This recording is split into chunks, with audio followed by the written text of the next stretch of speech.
삼성이 베트남을 떠나자 그 빈자리를 차지하기 위해 많은 베트남 기업들이 혈투를 벌이고 있습니다. 특히 중국 기업들이 베트남의 스마트폰 시장을 차지하기 위해 혈안되어 있는데요. 하지만 그 누구보다 명품을 좋아하고 과시하기를 좋아하는 베트남인들 특성상 자기들도 중국 기업이 만든 제품은 좋지 않다는 것을 잘 알고 있었습니다. 이 때문에 베트남 내에서 삼성 스마트폰이 가지는 위치는 부자들만 사용한다는 이미지가 매우 크게 자리 잡고 있었습니다. 베트남인들은 삼성 스마트폰을 구매하고 싶지만 고가로 인해 선뜻 구매하기 쉽지 않았는데요. 덕분에 베트남에서는 삼성의 보급형 스마트폰이 불티나게 팔리며 실제로 베트남 국민 절반이 삼성 스마트폰을 사용한다는 분석 또한 나오기도 했죠. 한 달 월급이 2에서 30만원 채 되지 않는 이들에게 삼성의 보급형 스마트폰도 한 달 월급을 모두 바쳐야만 구매할 수 있었습니다. 그러나 삼성이 떠나자 베트남의 현지내 기업들이 이러한 베트남인들의 소비 습관을 이용해 삼성을 이용한 베트남의 내수 시장을 장악하기 시작하는데요. 이들은 삼성의 갤럭시 짝퉁을 만들어 현지인들에게 판매하기 시작했고, 동일한 외관을 가진 갤럭시 제품들은 저렴한 가격으로 인해 짝퉁인 것을 알면서도 어마어마한 판매량을 올리게 됩니다. 외관을 그대로 따라해도 기술력은 따라갈 수 없는 법, 허접한 짝퉁 스마트폰은 곧 전세계 인터넷에서 화제가 되며 베트남이 제2의 중국이 되려 한다며 오히려 베트남에 대한 이미지만 크게 실추되고 말았습니다. 이러한 상황에 최근 베트남에서 굉장히 큰 사고가 하나 벌어지게 되었습니다. 베트남의 한 중소기업이 삼성의 스마트폰 브랜드 갤럭시 상표를 도용해 핸드폰을 만들어 판매하다 결국 폭발하는 사고가 나버린 것인데요. 베트남 언론에 따르면 최근 베트남 하노이에서 베트남에서 제작된 삼성의 갤럭시 스마트폰 모조품을 들고 다닌 남성이 식당에서 식사를 하다 전화를 받던 중 핸드폰이 폭발하여 얼굴에 큰 화상을 입었다고 전했습니다. 또 다른 곳에서도 이와 유사한 폭발 사고가 연달아 발생하며 인명피해가 크게 발생하고 있다는데요. 문제는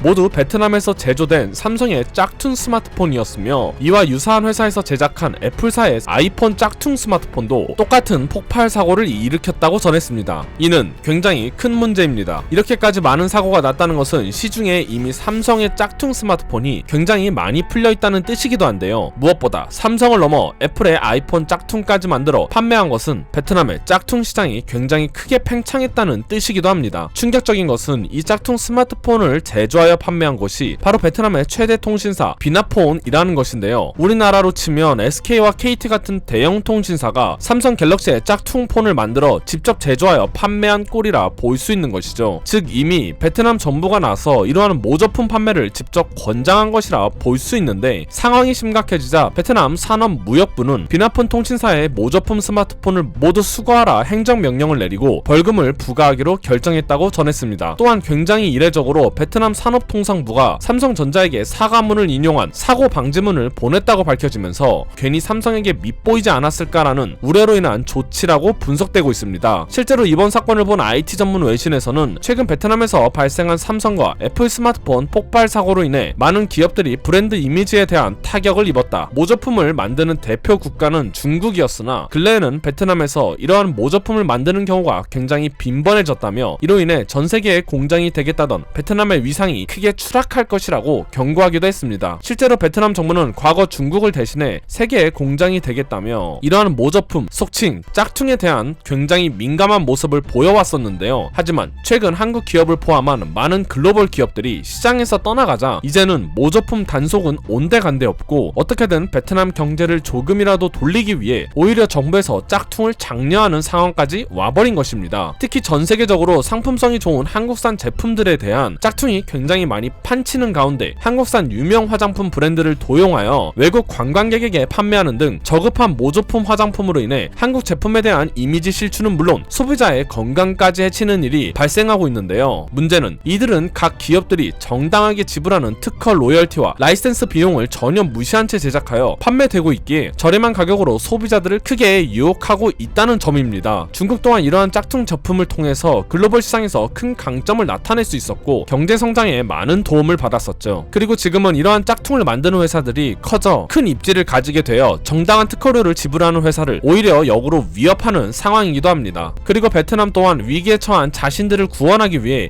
이러한 중국의 전략을 이용하려는 행보를 보이며 사실상 베트남산 물건 또한 이제는 전 세계적으로 외면받는 상태가 돼버렸습니다. 한편 이러한 사태를 두고 삼성전자는 한국의 특허청과 공조하여 단속을 통해 짝퉁 삼성 스마트폰을 판매하는 온라인 사이트 16 6곳을 적발하였습니다. 이들 사이트의 운영자는 대부분 베트남 사람이었지만 서버는 일본에 두는 등 치밀한 모습을 보여주었는데요. 무엇보다 이번 사건이 전 세계적으로 보도되며 퍼지고 있는 만큼 베트남에 대한 국가 위상이 크게 떨어질 것으로 보이는데요. 그동안 기업들의 기술력을 탈취하는 시도를 계속해왔던 베트남, 이제는 짝퉁까지 만들어 중국을 따라하려는 행보를 보이고 있지만 이들의 실체가 밝혀진 지금 결국 자신들의 명을 깎아먹는 짓을 하고 있는 것입니다. 이상 국민투브였습니다. 오늘도 시청해주셔서 정말로 감사드립니다.